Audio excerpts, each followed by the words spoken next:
Council meeting for Thursday, September 26, 2024. Public participation to this meeting is provided in person and remotely via Zoom in accordance with Mass General Law.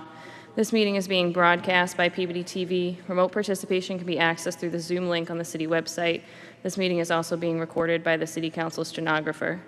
Please join me in a moment of silence, which I'd like to dedicate to Freddie Espinal and his family. Freddie was a high school student who passed away this past weekend during a medical event, doing what he loves, wrestling. So please keep him and his family in your thoughts and prayers. Thank you.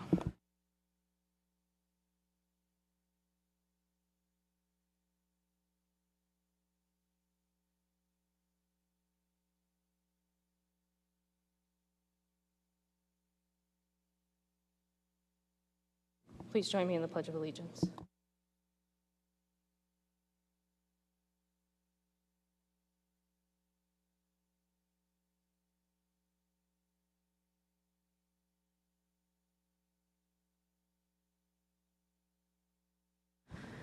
Councilors, you heard the motion. Councilor Gould, can you amend your motion to approve the regular meeting minutes and the special meeting minutes? So moved.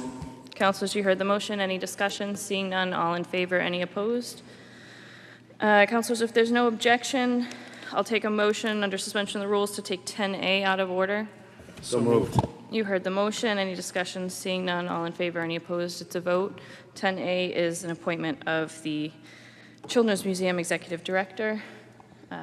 Mr. Mayor. Thank you, Madam President. Good evening to you. Good evening, councilors. Happy to be here today to bring forward an excellent candidate for the North Shore Children's Museum Executive Director, Jennifer Kowal. You may recall Jennifer's name on the agenda 2 weeks ago. She was unable to attend, but wanted to meet all of you and come forward, so she's here today. An excellent candidate with a terrific background. We were very careful in moving forward with the process in order to select our next executive director. We had some tremendous candidates. We went through a lengthy interview process, and I wanted to recognize and thank Tim Brown, Camille Bartlett, Beth O'Donnell, myself, in order to bring forward the candidates. We met some wonderful people, and Jen rose to the top, and I think she's going to be a tremendous addition for us. She has a terrific background, as you can see, in the museum and art gallery settings, an impressive career that she's built for herself, most recently over at the Providence Children's Museum, and somebody who I think is going to be able to hit the ground running for us. Her educational background is impressive, a Bachelor of Arts in Anthropology from the University of Connecticut, then the Master of Arts in Museum Studies from Johns Hopkins University, and really excited to bring her forward. I did want to mention and recognize Holly. Did a tremendous job kind of holding things together over the summer. Really did a good job, and I know Jen has been working with her, getting to know everybody, learning about our operation, and again, looking very much forward to the next steps for the North Shore Children's Museum. Jen is here, happy to say a few words, and I hope everybody has, I know she's already met some of you, I hope she has the opportunity to meet everybody soon. And I'll turn it back to you, Madam President. Thank you, Mr. Mayor. Ms. Cowell, do you want to address the council?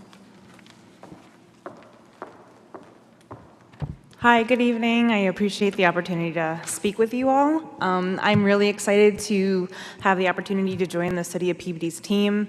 I've had the opportunity the past 2 weeks to meet Allie, the previous director. I've met with some of the advisory board. I've been working closely with Holly and getting up to date and speed with everything, and we're really excited about future of the museum. And with fundraising and education exhibits, there's a lot of creativity and unique possibilities, and me and the team are really excited. Thank you. Are there any councilors with questions or comments? Councilor Gould. Thank you. Congratulations, Jen. I'm a member of the board of directors, and I just want to welcome you, and we're very excited to have you. Thank you so much. Thank you. Councilor McGinn. Thank you, Madam President. I would add my words of congratulations to Jennifer. Met earlier. I did read your resume. It's very impressive. Look forward to you hitting the ground running, and excited to have you on board. And Madam President, be ready to make a motion when you see fit. Any other councilors? Councilor Welton. Thank you, Madam President. I just want to say congratulations again, Jen. Your walking into a very well-run organization, but we look forward to its continued success and progression. And if there's anything that we can do to assist, please let us know. Thank you. Thank you. I look forward to working with you all. Any other counselors? Councilor McGinn. Thank you, Madam President. Move to approve the appointment of Jennifer Cowell, 51 Front Street, Apartment 202, Cumberland, Rhode Island, 02864, to the position of North Shore Children's Museum Executive Director with a term to expire 12/31/2025. So moved. Councilors, you heard the motion. Any discussion? Seeing none, roll call vote. Councilors Turco, Yes. Rossignol, Yes. Welton, Yes. Melville. Yes. McGinn, Yes. Gould, Yes. Daigle. Yes. Manning Martin. Yes. Higgins. Yes. Peach. Yes. Motion carries 10-0. Congratulations. Thank you so much. Have a nice evening, everyone. You too.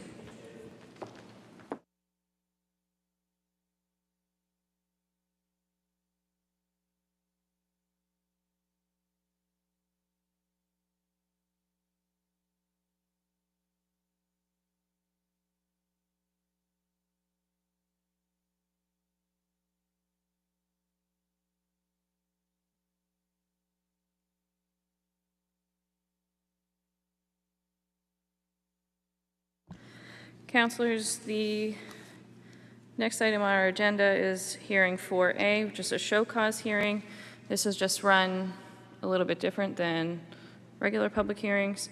So just to kind of go over the process, I will turn, the clerk will read the notice in a moment, and then I'll turn over the hearing to the city solicitor, and they will run the hearing. Any questions or comments from the council will come after the public meeting is closed.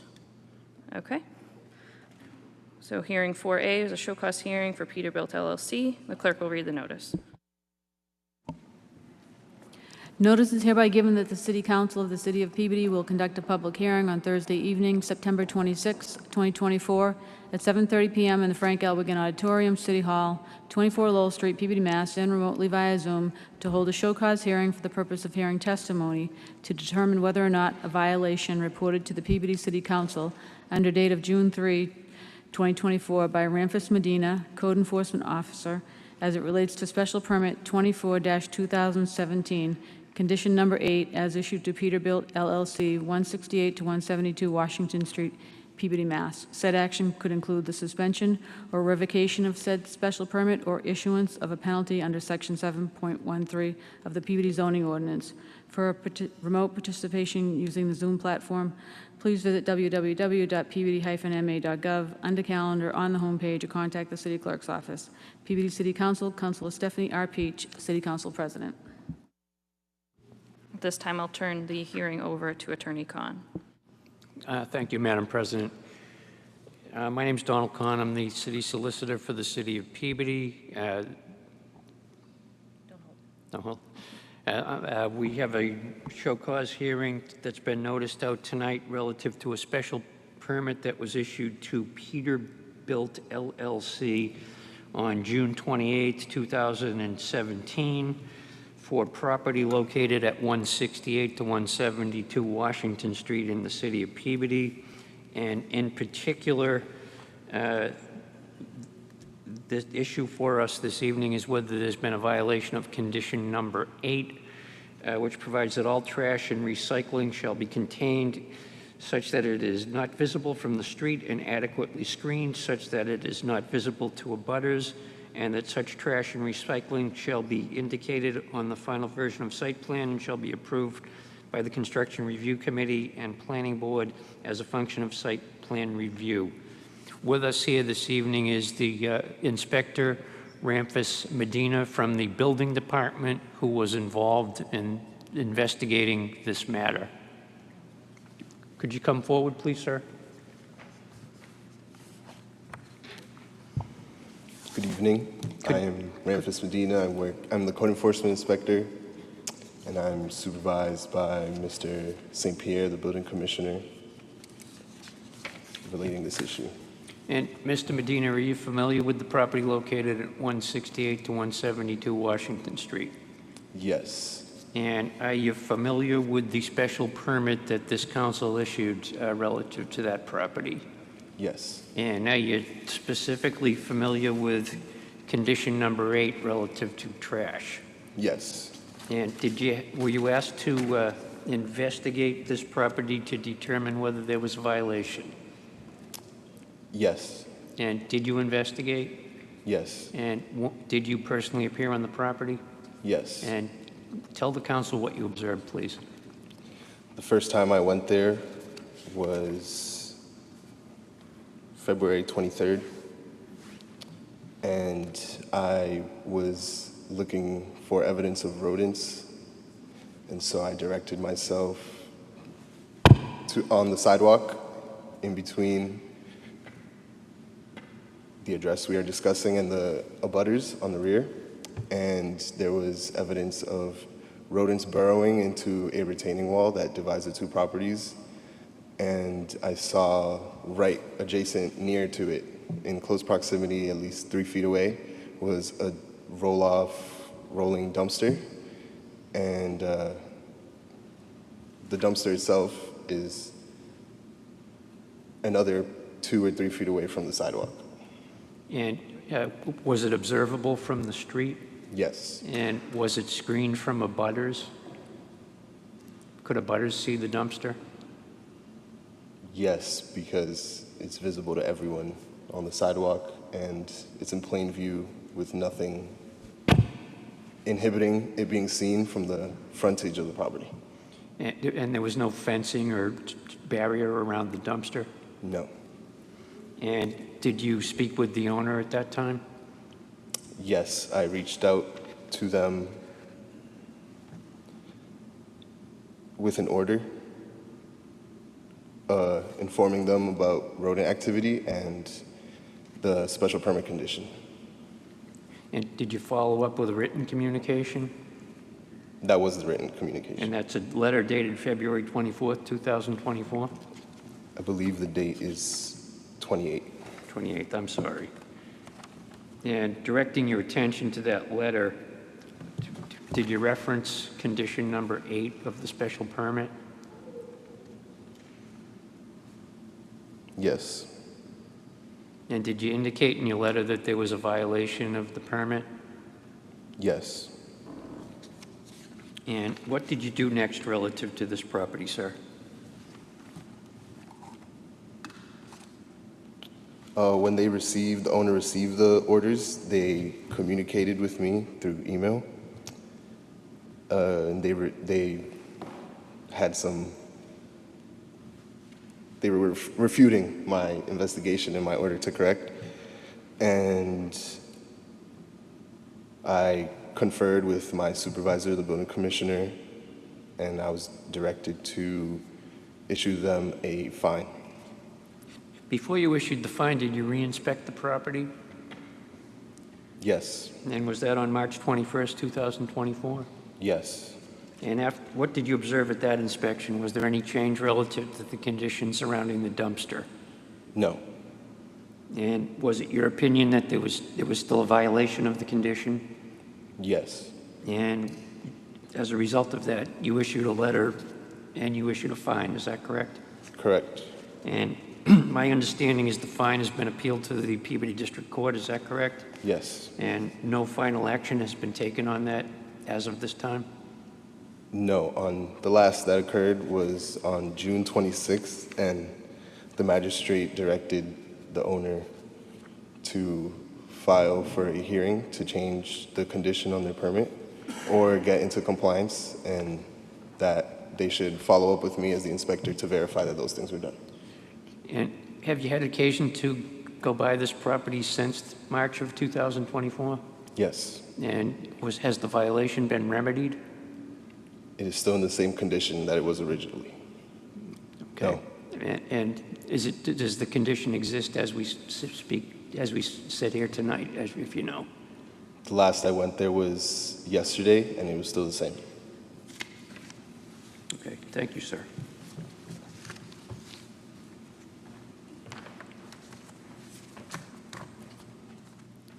At this time, if the applicant is present, if he wishes to come forward and make any kind of a statement or present any evidence. Good evening, everybody. How are we doing tonight? Peter Castrochini. I own Peterbilt LLC and the property in question. I would like to start off and say thank you for being here. I think this is a little bit of a misunderstanding that we got to this point. I have tried to resolve it in the process before this to get to this tonight. I would like to know what the initial cause was that Ramphis went to the property to see what the issue was. He also mentioned that he started with rodent activity. I did get a notice from Ramphis for Board of Health for the rodent activity, and actually what he saw was we don't have and still don't have any rodent activity. What we have is a bait trap inside a rat hole or burrow, so that you can't be seen from the street, or dogs walking by are not going to be finding it, or pets are going to be attacking it and getting poisoned. So I thought it was a pretty good way to do that. I have since filled the hole in and changed it accordingly, and that was resolved. I still don't know how we went from the Board of Health violation to the special permit review of a building component of this job, so a little confusing how we got there. Is everybody a little familiar with this property and the history of it at all? And I can go back and start with that. I've owned the property since 2001. Christmas, many years ago now actually, we had a fire and the building burnt down. I had a special permit before I bought the property. I did apply for the special permit at that time, as recommended by this council, and Council McGinn and I reviewed it. I was actually part of these approvals of these items that are on the special permit, and being that I signed off on them and I agreed to do them.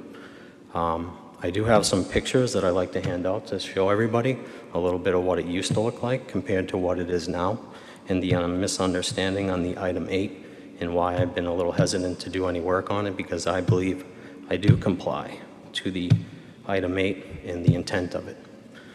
I know Ramphis is generally new to the position, and I really do believe it's just a misunderstanding of the permit that I approved with Councilman McGinn to rebuild this building.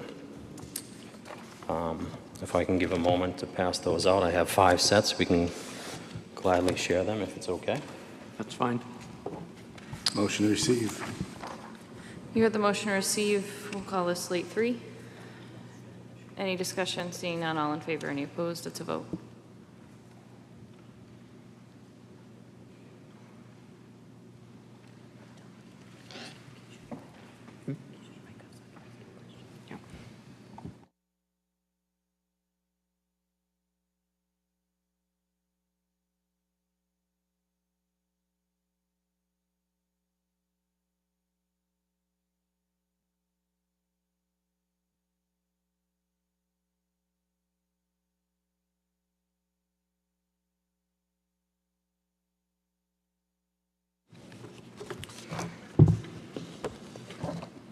So the picture that you see in the first picture of the packet is the state of the dumpster trash receptacle on the property, as you see now, that Ramphis was referring to. Before the fire, the trash was on the Swampscott side of the building. Now we had numerous barrels, and barrels tend to get overfilled. They don't have covers on them, they blow away. It's on the corner of an intersection. A lot of people walking by, throwing their trash out, whether they're coming to the school up there or whatever reason. We always would have a problem with trash showing up, whether it was tires, batteries, all kinds of stuff that would cause problems. So in my process to approve, and I understand the councilman's attempt to clean this up, item number 2 is what essentially it looked like, but much worse. This was after trash day, and the barrels weren't full of bags of trash that was sticking out, attracting rodent activity and all that stuff. Now, what I did agree to was, as my interpretation of the permit that I worked on with Peter over here, was that trash and recycling shall be contained and not visible from the street. I got a trash receptacle. My trash is not visible from the street. It is inside the receptacle. The screening, and my interpretation of this, and when I signed it and agreed to it, was that if I did the screening, was if I had barrels that would be a mess and have covers on them to screen them in. So from my interpretation of what I agreed to, is that the trash is not visible from the street, It is in a trash receptacle. The trash receptacle is visible from the street, and I've also made pictures of 25-plus locations just from Wilson Square to my property without getting out of my vehicle that show the same status as mine as other ones in the city. So I don't know how we got to this point, and I do think it's a understanding of simple terms on this, and I'd like to resolve it and move on. You can come back and we can talk about, and I have a couple tenants from the property here as well. We can talk about putting a screen on this dumpster. My problem with that is that I've owned this property for 20 years. I know very well pulling in and out of that location. I've had cars crash into the house caused by accidents of people pulling out of the driveway. We have children walking to school. And as much as it is to be hidden, you're also hiding the view of people coming out of the property. Now my tenants are here and can talk to some of that and some of the safety things that they're concerned. The worst thing I would like to do is put up a fence that's screened and you have kids walking to school at elementary school every day and people pulling out of this lot. You have snow removal. You have a high school bus stop right there, physically at the end of that wall. It's not a good interpretation to put a screened fence there, and it's going to cause a safety concern. And that's one of the major reasons that I'm there now and don't want to do it. I know that property better than anybody. I've been moving snow there for 20 years. Pulling in and out of there, we've had issues, we've had accidents. The street goes to 2 lanes in front of the light. It's just not a good spot to be doing that, and there's definitely a safety concern to do that. I was talking to my tenants. If they want to come up, they can mention this, but they're actually concerned. Again, you put a fence there with some gates, it hinders the ability to park on the lot as well. We're going to lose some spacing on that. The doors are going to swing open and close. They're going to get beat up. The other thing is the trash problem that I had originally on the other side of the house. People are going to throw trash bags over the wall, over the fence into the area. My tenants are concerned that there might be somebody hiding in there. It could be a safety problem coming out at night to throw the trash into the dumpster. Again, there's many reasons that it shouldn't be screened in, and I'm not on board to do that. I agreed to the terms of the permit on item 8 as I understood it, and I complied to those terms. So again, I would like to move on with this and solve this and move on. We have it locked at all times. The trash is not overflowing, and we do have it locked because of the people that if it's not locked, people start throwing trash in it. And so we lock it up, and it's been very good. It's been safe.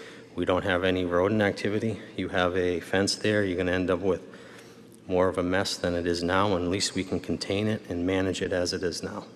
So, again, I'd like to move this forward and maybe possibly remove it from the special permit. And being that if I wasn't the guy sitting here today, we'd probably be having a different conversation because it's interpreted incorrectly. Because I've been here since the beginning of this thing and signed off on it, I understand what I agreed to. And what I agreed to was not necessarily fencing in a dumpster, but was fencing into barrels. And I got the trash receptacle for that reason specifically. And that's why I'm here today. And that's why I've been adamant to make these changes. And the number one thing is safety for people pulling out of there. If you're hidden from view from neighbors, but you're also hiding it from the people pulling in and out of that driveway and could possibly have a serious accident that we don't want. Also the safety of my tenants that have been there. So I appreciate the time. If you have any questions, I'd like to answer them. If anybody has any at this time, we'd love to hear them. Yeah, I'm going to ask you a couple of questions. Sure. And then I'm going to ask the council whether Sure. they have any questions for you. So you did apply for this special permit that was issued in June of 2017, is that correct? Correct. That house burned down, and I had a And- special permit originally, and I had to come back and reapply for a special permit. Right. And you're familiar with the terms of the special permit? I am. And you've read paragraph 8. Yes. And did I read it correctly at the beginning of the hearing? I have it in front of me right here. So all trash and recycling shall be contained such that it is not visible from the street and adequately screened, is the first phrase of that provision. Is that correct? The trash is not visible from the street. I'm not asking you whether it's visible. I'm asking you what the permit says. Did I correctly read the permit? Adequately screened? Excuse me? You mean adequately? It says all trash and recycling shall be contained such that is not visible from the street and adequately screened such that is not visible to the abutters in such trash recycling storage location, blah, blah, blah. So yes, the trash is not visible from the street.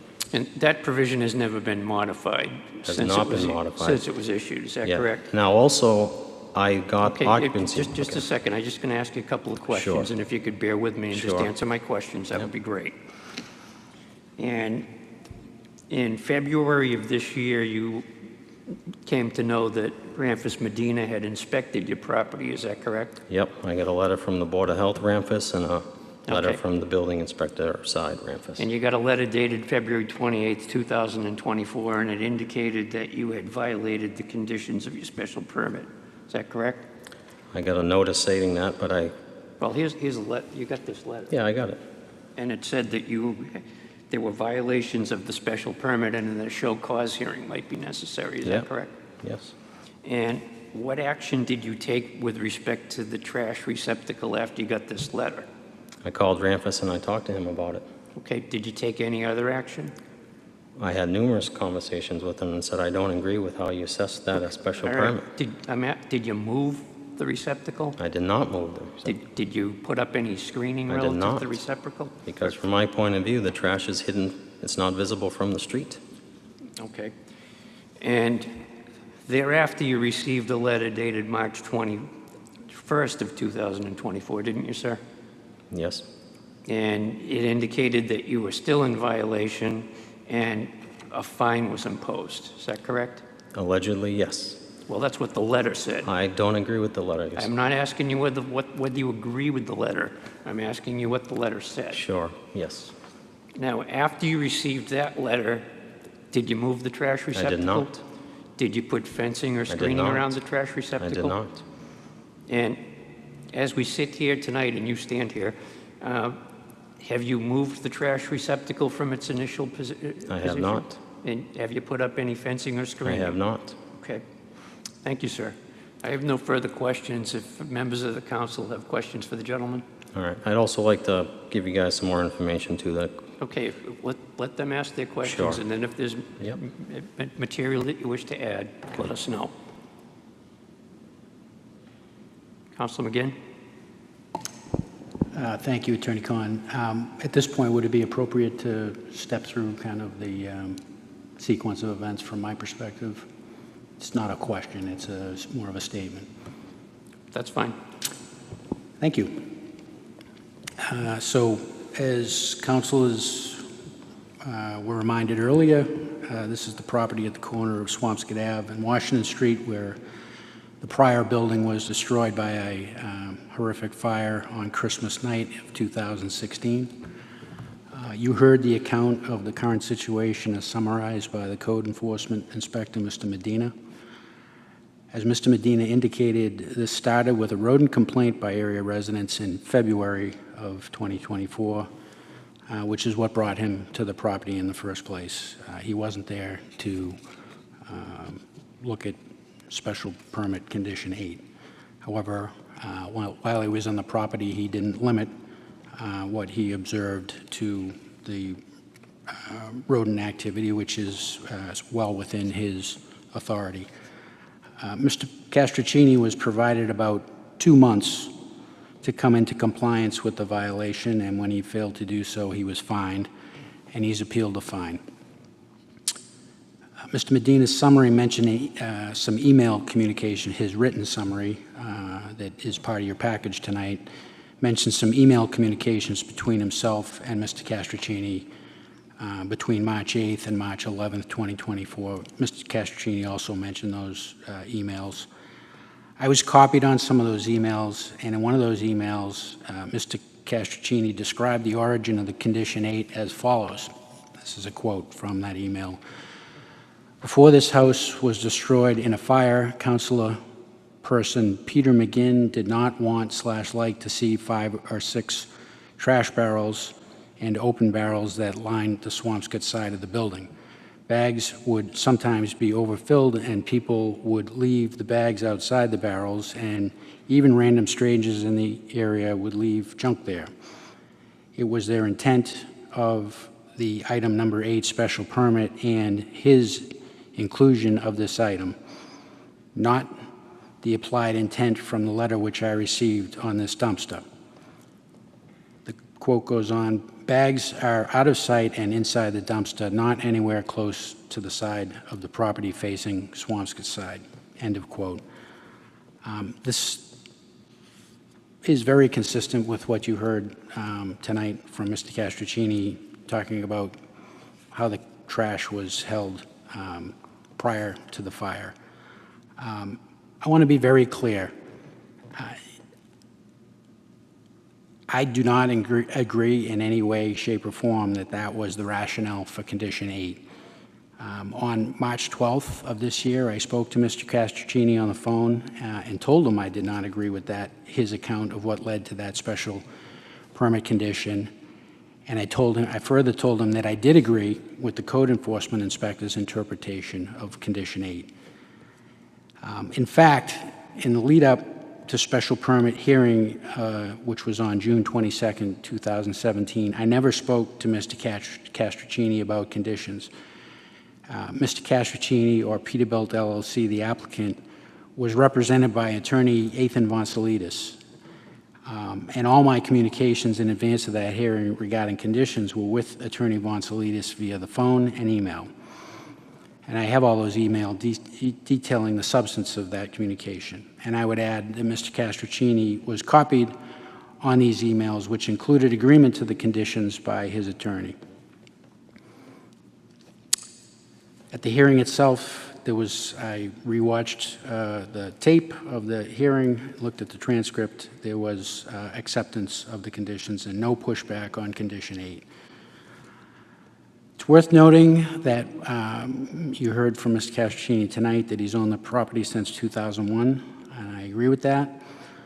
When he originally purchased the property in 2001, he failed to obtain a transfer of the existing special permit that allowed for the use that was there. It was determined later that in 2017 that the remedy would be an after-the-fact special permit transfer request. That transfer was granted with the following motion, which I made. Here's an excerpt from the June 22nd, 2017 regular meeting of the Peabody City Council. This is P444-17, Councilor McGinn. Move to receive and approve under suspension of the rules, item 8J, communication from Albert Tallarico, Building Commissioner, regarding the transfer of special permit 4-2001, Peterbilt LLC, 168 Washington Street, Peabody, Mass., and that such transfer or special permit be subject to all conditions set forth in the special permit granted by the City Council on June 22nd, 2017. That motion carried 10-0. With Councilor Sinowitz absent. So by reference, that transferred special permit 4-2001 also contained the same list of conditions, including that Condition 8. Then in May of 2021, an additional special permit was required for the first floor use as a salon. In advance of that hearing, I dealt with Ms. Tracy Castrocini, who's the wife of Mr. Castrocini, and as I dealt with her because she was the applicant and she did not engage an attorney. I have emails that detail that correspondence with Ms. Castrocini, and Mr. Castrocini was also copied on all those emails. That resulted in special permit 13-2021 that was granted, and it included a condition to adhere to Condition 8 of special permit 2017, number 24. So these three special permits all contain that condition, either directly or by reference, and they're not the only place that create an obligation that Mr. Castrocini has to comply with the dumpster being screened as a requirement.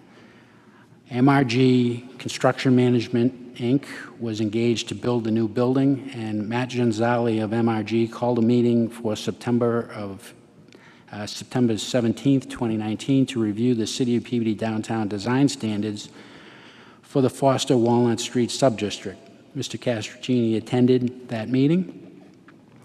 These design standards were applicable to the project under zoning section 5.2.2. And the language from page 18 of the standards document states the following: provide buffers and screen, Landscape buffers and fencing consistent with the architecture or other site features shall be used to conceal dumpsters, recycling areas, service, loading, utility, or other outdoor equipment from the public way, pedestrian views, and abutter views. Buffers shall be a minimum height of 6 feet and include landscape at a minimum depth of 5 feet. I would note that that Condition 8 did not require the landscape portion of it, but they did require other buffering. I'd also point to the language of zoning section 10.4C, which states, all outside service areas, including but not limited to dumpsters, outdoor storage area, tanks, and loading docks shall be screened from view from the streets, walks, and parking areas by site impervious fencing and landscaping of a minimum of 5 feet in depth unless it's determined by site plan review that such landscaping is not necessary because the stored material are visually unobtrusive. The 5-foot deep landscape area can occur within the street right-of-way abutting the property line so long as it does not impede the flow or vision of pedestrian traffic or safety. And I am not, that's directly out of the zoning ordinance, and I'm not aware that any relief was granted during site plan review, which I believe took place in October of 2017. So the obligation to comply with this requirement exists in 3 special permits pertaining to the property. It exists in zoning, and it exists in the downtown design standards. I think there's no ambiguity around this whatsoever. I made that clear in my conversation with Mr. Castrocini back in March. I fully support the efforts of the code enforcement inspector to obtain compliance, and I'd ask my fellow councilors to do the same. You saw these, some of the pictures that were distributed tonight, and Mr. Castrocini did bring this up when we talked about other properties that may not have their dumpsters screened. While that's interesting, it's not really relevant. Those may have been pre-existing non-conforming, may not, with respect to zoning, and may not have been subject to any permit conditions. So while it's interesting, I don't see it as particularly relevant to the issue at hand. With respect to the point that was brought up about this being a safety issue, should screening be added, I don't agree with that. I think the site is sufficiently large, the parking area, to accommodate the dumpster, even if with the screening around it, even if it has to be moved from the area as you immediately enter the driveway. So with that, I would defer to other councilors. Thank you, Attorney Khan. Are there other councilors who have questions for the gentleman? Councilor Daigle. Thank you, Attorney Khan. Through you to Mr. Castrocini. Do you have a dumpster permit for the site? I believe there was one with the original building, with the occupancy permits and all that for the occupancies to be made originally when we, built the building and got the occupancy permits there. So it should be in the file. Okay, thank you. For your reference record, they are issued annually through the fire department, so they do inspect and make sure the safety issues and fire trucks and all of that can access in case of a fire. So I would pursue and obtain that. And then based on the original complaint with rodents, do you have rodent control currently? Yeah, we actually had no issues, and that item was closed immediately once we discussed why the burrow that they saw was there. We changed it, and we don't have any rodent activity, and that was closed within the first day or so. So you have rodent control right now? Yeah, we've always had it. Okay, great. I think for now that is all that I have to ask. Thank you. Any other councilors who wish to ask any questions of the gentleman? Councilor Welton. Thank you, Attorney Khan. Thank you, Mr. Castrocini. I'm sorry, I'm just curious what the aversion is to put up a screen. I had an opportunity to look, and we're talking like $1,500 for an entry-level screen, and I'm guessing that, it's not worth your hassle to come back or to engage an attorney. I'm not really understanding why we've made such a big deal out of putting a screen up. From my perspective, you're saying? Again, I've owned that property for a lot of time. I, remove snow from that, I plow it. Pulling out of that driveway is not the easiest thing. My tenants here can attest to that, and if you want them to come up there, they're more than welcome to talk about it. You put a big fence like Pete's talking about, and your kids walking to school, they come down that sidewalk and you're pulling out from your driver's side, they'd be walking through. It really is a safety concern to put that kind of fence. It's an obstructed view already with 2 lanes. I've had people come out of that lot and create accidents, and I had a car go into the building probably 10, 12 years ago now, and almost killed the resident in that first floor unit. My wife is in that building every day, so it's a safety concern to me to put that fence up there and stop that, and children walk into school. You have an elementary school right up there as well. So, I just don't want anything to happen on a safety level like that, and it will happen. It's an obstructed view. I mean, my tenants are here and come up and tell you it's not the easiest spot to pull out of. I wouldn't go through all this just for that. It's a concern to me as a property owner. So.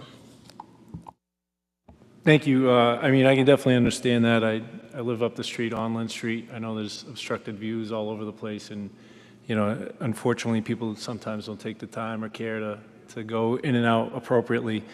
I'm sorry, though, I'm just still not convinced that there's not a happy medium where we can't address this with a screen so that visually it isn't visible from the sidewalk, but yet you don't have it's up against a wall that's probably an 8-foot fence on top of a 3-foot cement pad. So, I mean, we're talking about obstructed views. I don't see it. I'm sorry, I really don't see it. I don't see it as a safety concern. I know that there's other trash receptacles in the city. I mean, we're not here talking about those receptacles. We're talking about this. I feel like Councilor McGinn's been pretty receptive to trying to find a way.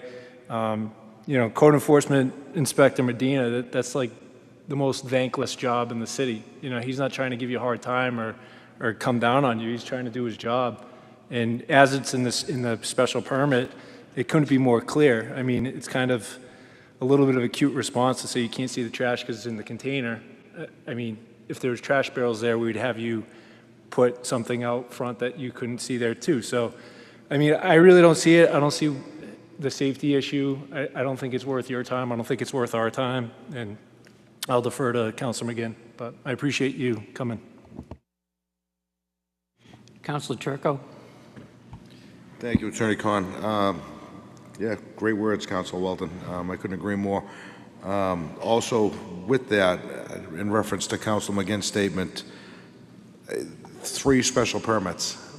This condition is mentioned in those permits, and you can claim that you misunderstood the meaning of, enclosing that or enclosing the trash containers, but it's unequivocal that it's in the zoning. It's unequivocal that it's in the downtown design standards that you took part in, that you had an attorney who, Ethan Von Zelitis, who I think we all respect very, very much, who came before this council hundreds of times, who was well aware of the zoning and well aware of the design standards. So even if I were to believe that you misunderstood what you were agreeing to in the 3 special permits, it's very clear in the zoning and the design standards. So again, to Councilor Welton's point, I don't understand why we're here for a very minimal expense on your part, and your time to vet out what you feel is a public safety issue for students or people was during site plan, and you had that opportunity, as did your attorney, as did your contractor, Mr. Ginzali. If there was any thought that there was a safety issue then, the police department would have vetted it, and I'm quite sure they still will vet it. As Councilor Daigle stated, you should go to Peabody Fire Department and pull a permit for that dumpster and have them come out, and the fire department will tell you whether they see a safety issue. But as far as any assertion that you didn't know or you were unaware, it's crystal clear that this is what you're supposed to do, but yet you still have us here discussing this, and I'm at a loss as to why. But anyway, that would be your own choice. Thank you. Councilor Melville. Thank you, Attorney Khan. Just if you go to Google Maps and just pull up the parking lot, and Mr. Cacciatini's mentioned a couple times obstructed views and people pulling out. If you pull it up, you can see a white vehicle misparked, blocking the sidewalk where somebody driving out wouldn't be seen. So the idea that the fence is the problem for blocking people out, I don't find has much merit.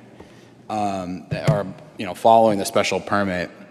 Additionally, it's been brought up, and these come up from time to time, that this is why the fire department would look at where you place these dumpsters, make sure fire trucks get in and the rest of it. So, the safety part of it just doesn't hold any water for me on that. Your parking lot, you got a car, it's a simple Google map search. You see that the blockage to the sidewalk is somebody misparked in your parking lot. Just as a point of information, we do have an abutter here. I don't know if you would want to speak when the time comes for that, but before we close the public hearing, so people know that he is here. Thank you.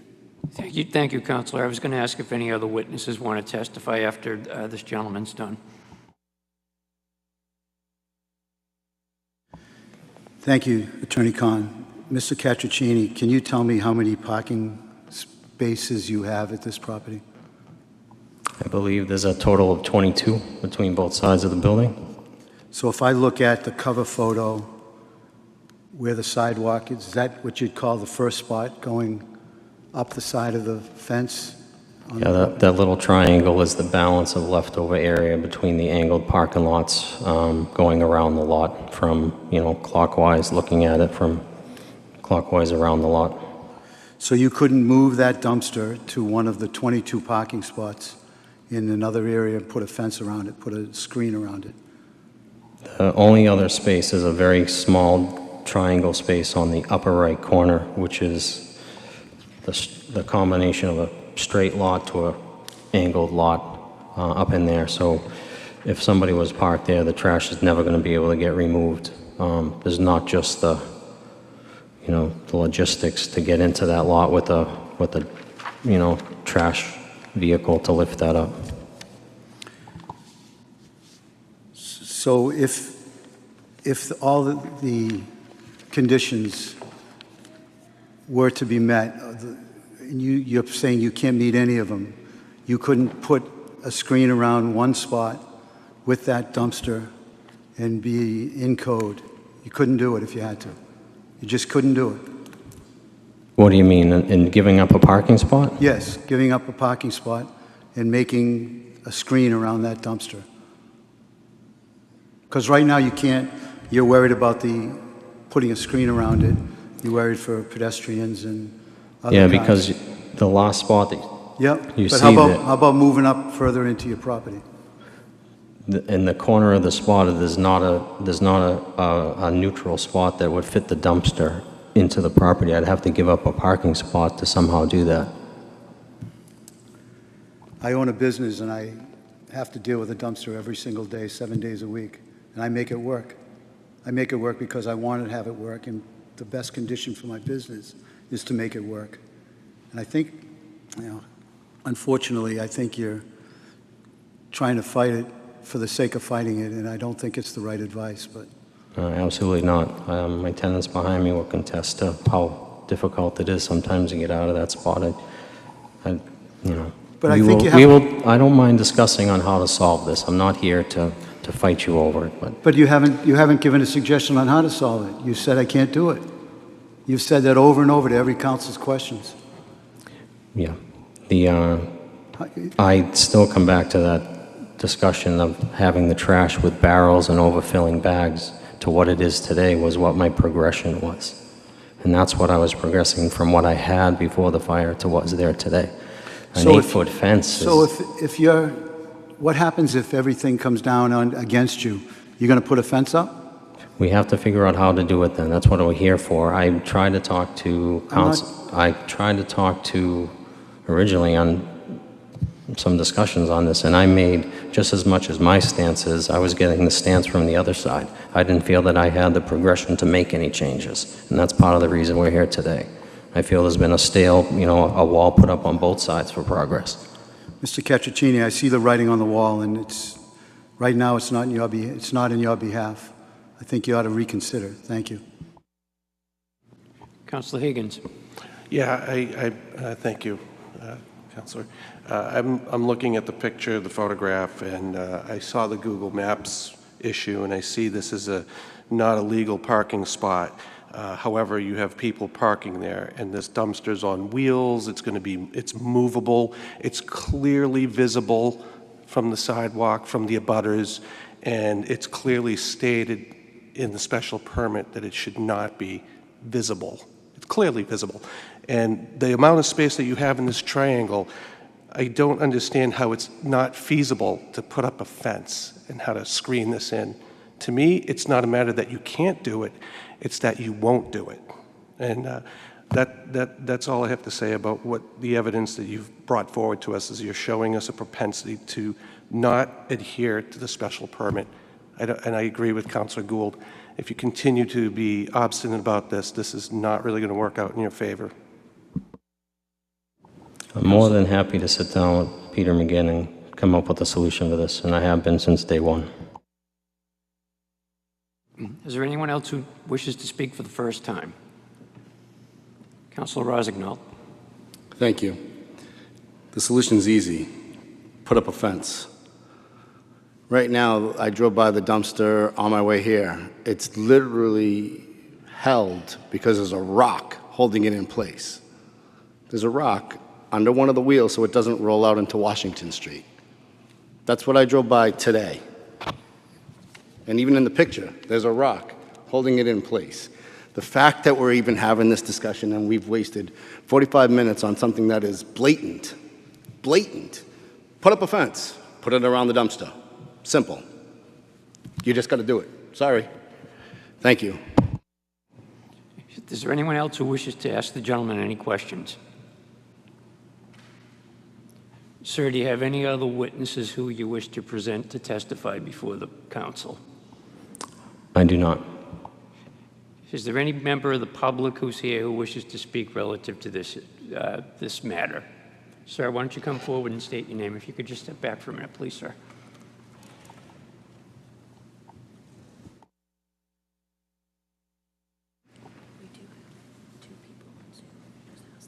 Okay. Sir, could you state your name and address, please? Thank you for having me.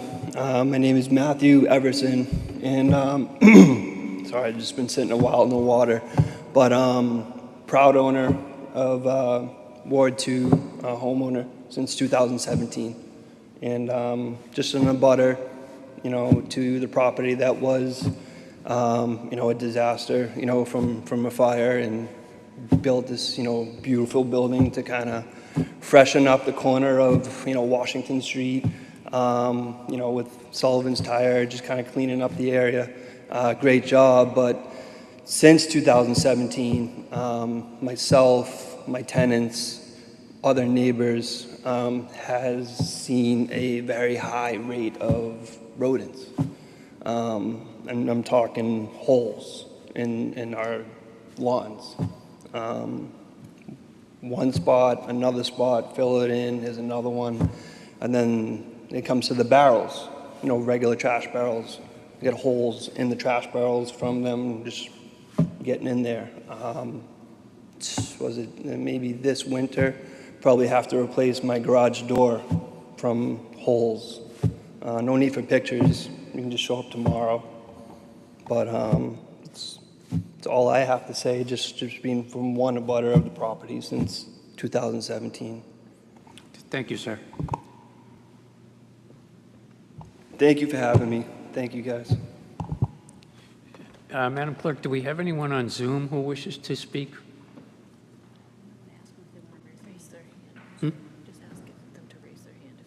Yeah, if anybody who's on Zoom and wishes to speak, could they raise their hand, please, and let us know?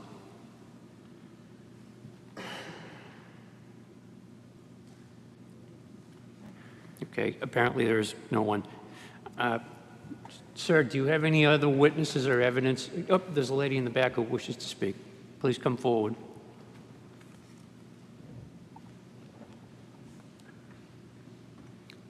Could you state your name and address, please? Yeah. My name is Angela Shaw, and I live in the building at 168 in apartment number 3 on Washington Street. I just wanted to state for the record, I've been there for over a year. I've never seen a rodent. We love where the dumpster is. It's very difficult to get in and out of the parking lot with all that traffic, especially when you're coming from the opposite direction. Occasionally, people will leave the hole so you can pull in, but that area where the fence would go would just be sketchy and dangerous and not in my best interest for sure. But that's all I had to say. It's just a really, really bad, busy intersection, and the way the parking lot is set up, I feel like a fence would just be a little bit of a hindrance as opposed to what's happening now. And yes, there is a piece of cement holding it there, but it's never not been there, and it's never been an issue. So I just wanted to state that for the record. Thank you. Mr. Castrocini, before we close the hearing, is there any other evidence that you wish to put forward? Okay. I would suggest that the public hearing be closed, and I will turn the proceedings back over to the President. Councilor McGinn. Thank you, Madam President. Move to close the public hearing. Councilors, you heard the motion. Any discussion? Seeing none, all in favor, any opposed? It's a vote. Councilor McGinn. Thank you, Madam President. I would just add, I mentioned in my comments, I think you heard it from Councilor Gould as well, there's this kind of ongoing theme here that the dumpster, for some reason, absolutely needs to stay in that corner of the parking lot. I don't agree with that, and I absolutely believe that we can avoid any perceived or real or perceived safety issue and still be in full compliance with the special permit condition. And with that, I'd make a motion. Is that appropriate at this time, Madam President? Yes. I move to uphold the finding of the code enforcement inspector relative to this matter and provide Mr. Peter Castrocini, doing business as Peterbilt LLC, 45 days to comply with Condition 8 of Special Permit 24-2017, and after such time, any ongoing violations of Condition 8 of Special Permit 24-2017 shall be subject to additional fines. So moved. Councilors, you heard the motion from Councilor McGinn. Is there any discussion on the motion? Seeing none, roll call vote.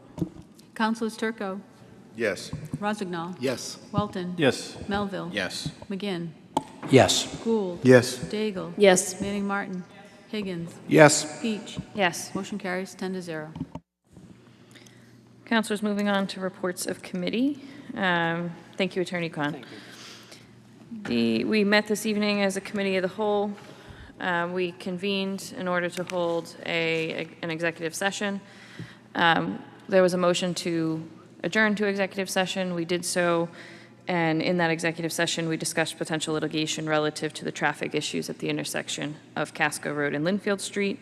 There were no votes or motions made during that executive session, and that concludes. I will note that all councilors were present, aside from Councilor Gamache. And that will conclude my report of the Committee of the Whole. Moving on to the Finance Committee report, Councilor McGinn. Thank you, Madam President. The Finance Committee of Peabody City Council met earlier this evening. Present for the committee were Councilors Gould, Manning, Martin, Turco, and sitting in for Councilor Gamache was Councilor Melville. And I was there as chair of the committee. All other councilors, with the exception of Councilor Gamache, were present. There were two items on the agenda. The first item was transfer of funds, school health salaries in an amount of $31,098.84. Police dispatch salaries in an amount of $60,866.25, and police dispatch overtime in an amount of $34,146.88. That item was presented to us by His Honor the Mayor, and it's a pretty straightforward matter as necessitated out of agreements that have been put in place with the unions. With that explanation, Councilor Gould made the following motion. Move to approve salary reserve, move to approve the transfer request from salary reserve account number 10013205192522024, at an amount of $107,700, and budgeted reserve 2024, account number 100132057410224, at an amount of $18,411.97, totaling $126,111.97 to school health salaries, account number 1005030511110, an amount of $31,098.84, and police dispatch salaries, account number 100202100511110, in an amount of $60,866.25, and police dispatch overtime, account number 100202100511137, an amount of $34,146.88. Again, totaling $126,111.97. Madam President, that motion by Councilor Gould passed the Finance Committee unanimously. I now bring it for consideration of the full council. So moved. Councilors, you heard the motion by Councilor McGinn. Any discussion? Seeing none, roll call vote. Councilors Turco, Yes. Welton. Yes. Melville. Yes. McGinn. Yes. Gould. Yes. Daigle. Yes. Manning Martin. Yes. Higgins. Yes. Peach. Yes. Motion carries 9-0. Councilor McGinn. Thank you, Madam President. Next item on the agenda was again presented to us by His Honor the Mayor, Transfer Fund Retained Earnings Project PFAS removal, an amount of $250,000. There to support the mayor were the auditor, Mary Martin, and the director of DPS, Mr. Paulitz. The mayor explained that this is the funds being positioned to allow us to pursue a application for a pilot study. There was a question with a pilot study relative to these forever chemicals, the PFAS chemicals. With respect to the funding mechanism, Councilor Turco raised a question to the mayor about questioned that the funds would be coming from the stabilization fund, and the mayor explained that the intent would be to pay back stabilization after free cash is certified, which it currently is not. So I think with that commitment from the mayor, following motion was made by Councilor Gould. I'm going to add, Madam President, some additional language that we're required to have for the purpose of the application, so just note that to the clerk to make sure we get this included in the record.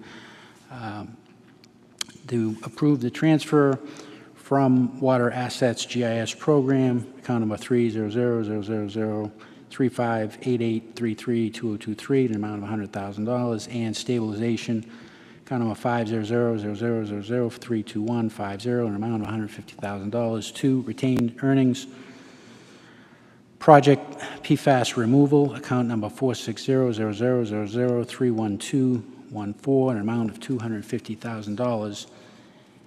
And in order to participate in the SRF program, we need the following motion, which we want the record to reflect. The mayor is hereby authorized on behalf of the City of Peabody to file applications and execute agreements for grant and/or loan assistance, as well as furnishing such information, data, and documents pertaining to the application for a grant and/or loans as may be required, and otherwise to act as the authorized representative of the City of Peabody with this application, that the purpose of said loan is awarded shall be to fund planning activities. That if said award is made to the City of Peabody, agrees to pay those costs, which constitutes the required applicant's share of the project cost. Madam President, that motion passed the committee unanimously, and I now bring it for consideration to the full council. So moved. Councilors, you heard the motion by Councilor McGinn. Is there any discussion? Seeing none, roll call vote. Councilors Turco, Yes. Welton. Yes. Melville. Yes. McGinn. Yes. Gould. Yes. Daigle. Yes. Manning Martin. Higgins. Yes. Peach. Yes. Motion carries 9-0. Councilor McGinn. Thank you, Madam President. That completes the report of committee. Thank you. Moving on to motions, orders, and resolutions. Councilor Turco. Thank you, Madam President. Under suspension of the rules, move to receive item 8A and refer to legal. Councilors, you heard the motion to receive 8A and refer to legal. I do just want to make a note. I believe the applicant is on Zoom right now. And just a point for them to understand, this is being referred to our legal committee, which is the process for these items.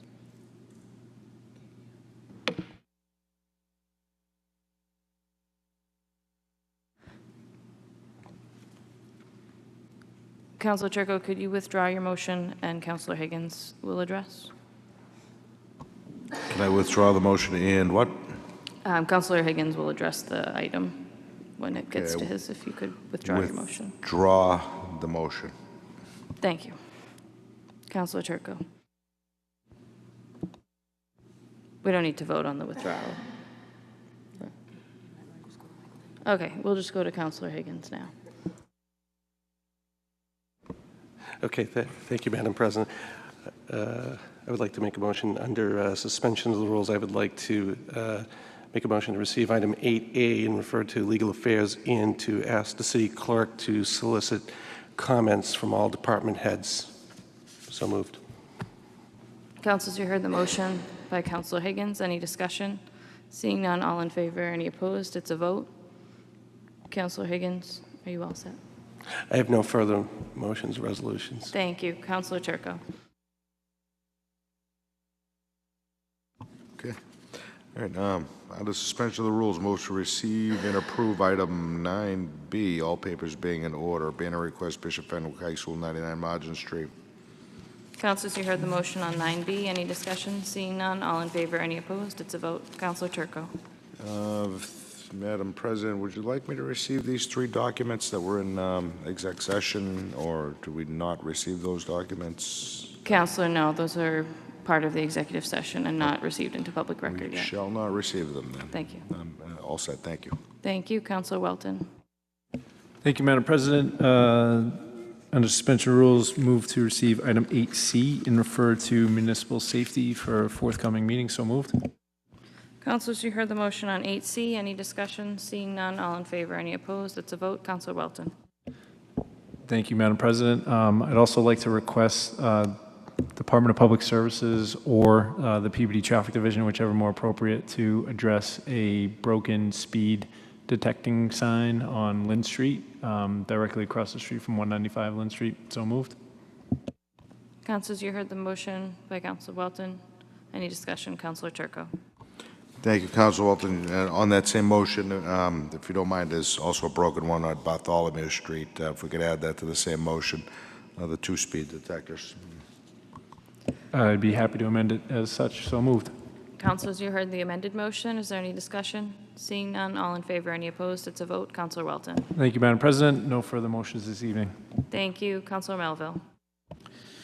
Thank you, Madam President. On behalf of Councilor Gamache, he had made a ordinance for no parking on Nancy Ave. However, there needed to be a correction to that, and instead of it being 2 Nancy, it should have been at 2A Raylan Ave. So that would be an amendment to his original motion. I know the clerk is aware of this, so I'd make that in the form of a motion, the correction. Councilors, you heard the motion, which would be to draft and advertise a correction to the ordinance. Any discussion on that? Seeing none, all in favor, any opposed? It's a vote. Councilor Melville. No further motions, thank you. Thank you. Councilor McGinn. Thank you, Madam President. On suspension of the rules, move to receive item 8B and set up a public hearing. So moved. Councilors, you heard the motion on 8B. Any discussion? Seeing none, all in favor, any opposed? It's a vote. Councilor McGinn. Thank you, Madam President. On suspension of the rules, move to receive item 7A and refer to finance. So moved.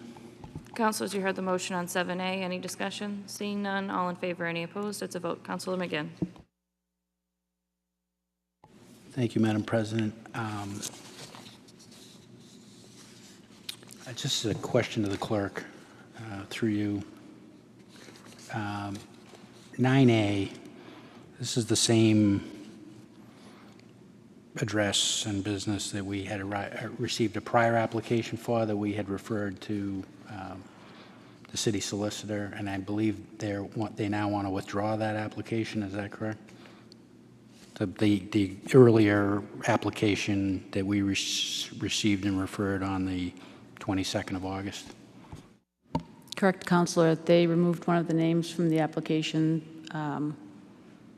There was a question regarding a social security number, and they've withdrawn their name and resubmitted under just the one name.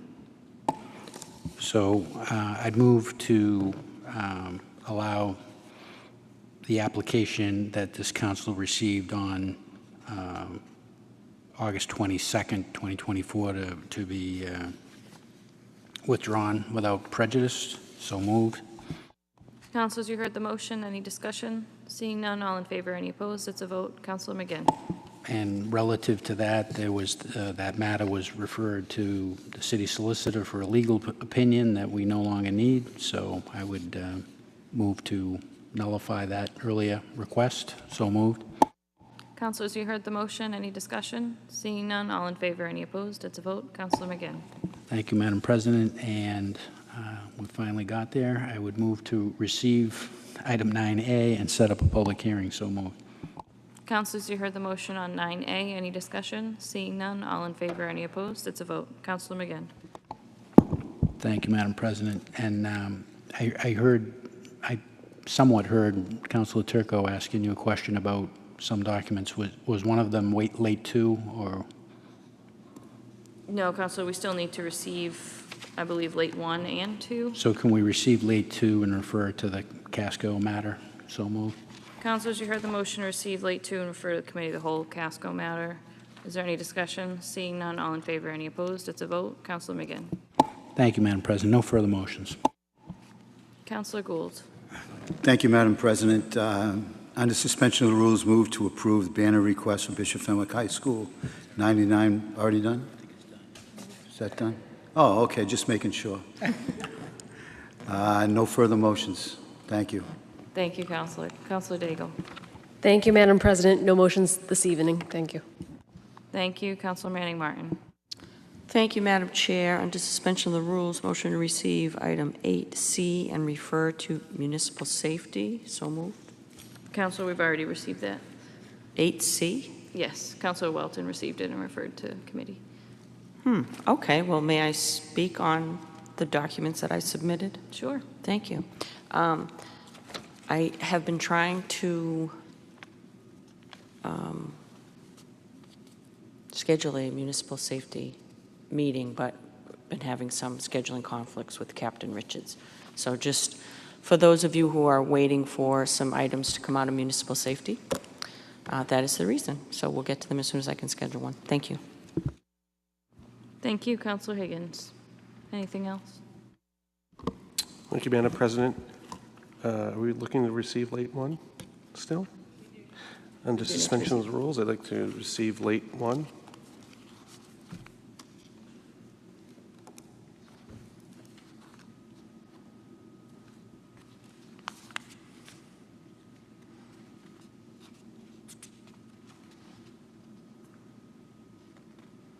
Councilor Higgins, just in discussion with the clerk of where to refer late 1, could you amend your motion to refer this to the city solicitor, as it's like a pending legal matter at this time, not a council matter?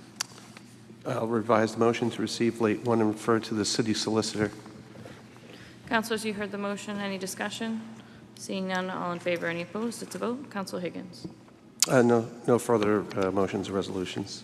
Thank you, councilors. On 10B, which is the ordinance for Casco Road, we will leave this in unfinished business for now, as no action